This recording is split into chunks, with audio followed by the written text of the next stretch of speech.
दोस्तों, आज की कहानी है सासू माँ मेरी गलती की सजा मेरे माता पिता को कभी मत देना।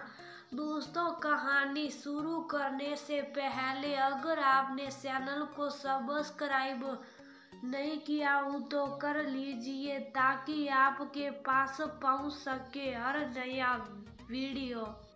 ये तुम क्या कर रही हो? तुम ऐसी लापरवाही कैसे कर सकती हो? तुमसे एक चीज नहीं संभलती। अब मम्मी को पता चलेगा तो ना जाने क्या होगा।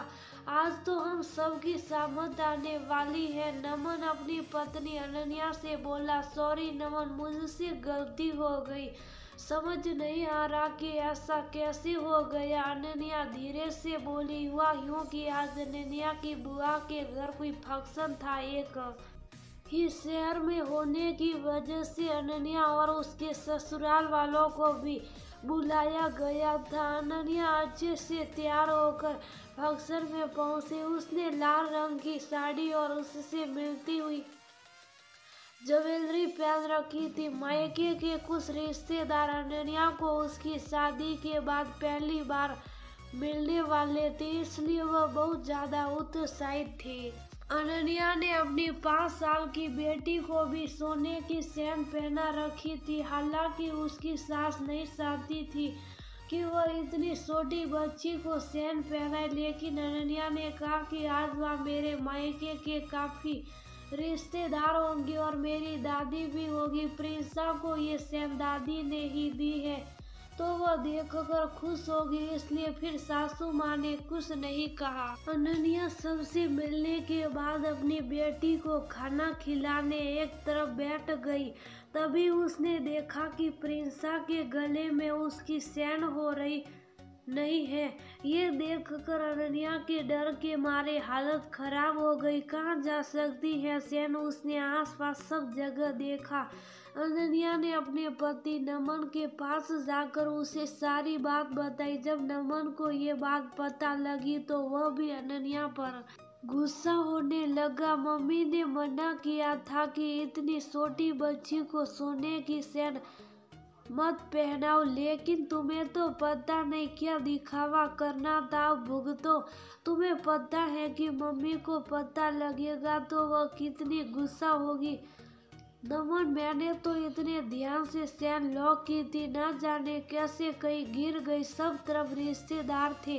अनन्या तो रो भी नहीं सकती थी। उसने बाहर जाकर अपनी गाड़ी के आस पास भी देखा कि कहीं गिर गई हो तो दिख जाए। रात को सब घर आकर सोने चले गए।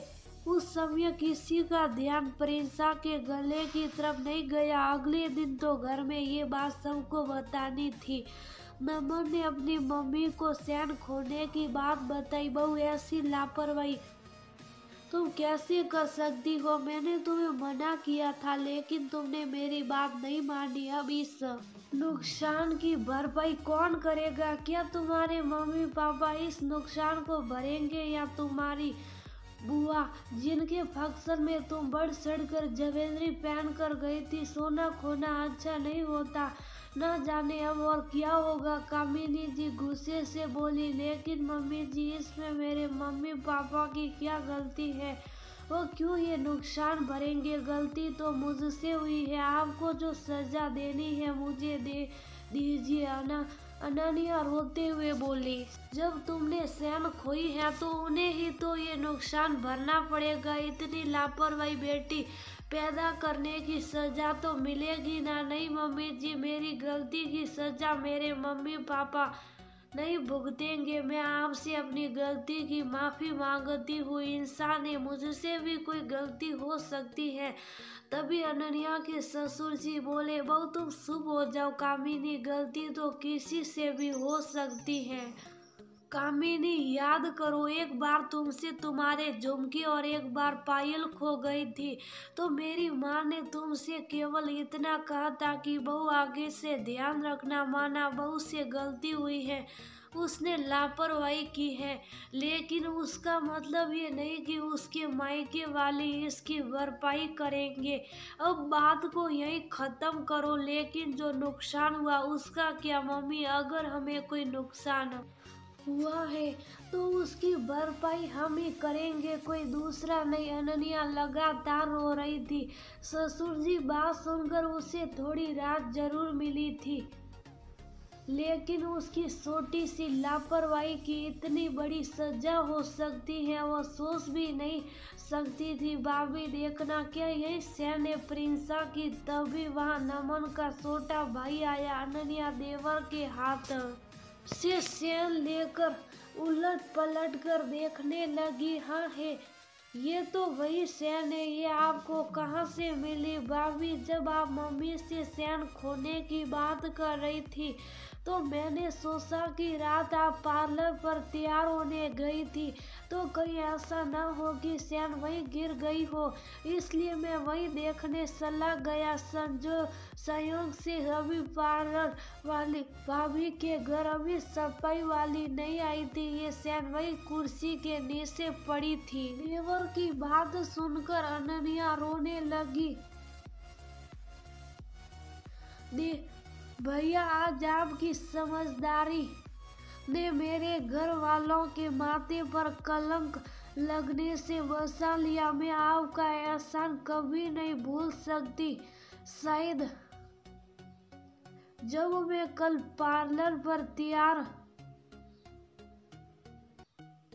हो रही थी तो प्रिंसा रोते रोते मेरी गोद में सो गई थी। तभी शायद मेरी साड़ी में अटक कर सैन खुल गई होगी और वही गिर गई होगी। थैंक यू भैया। अब तो बहू को माफ कर दो। कामिनी ससुर जी बोले, एक शर्त पर। बहू को वादा करना होगा कि आगे से वह इतनी लापरवाही नहीं करेगी। मम्मी जी, मैं वादा करती हूँ, लेकिन मेरी गलती की सजा मेरे माता पिता को कभी मत दीजिएगा।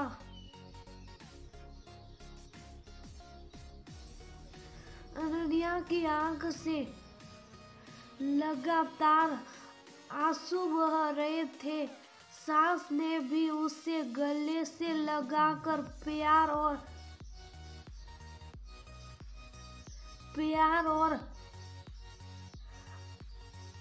अपनापन के एहसास करा दिया।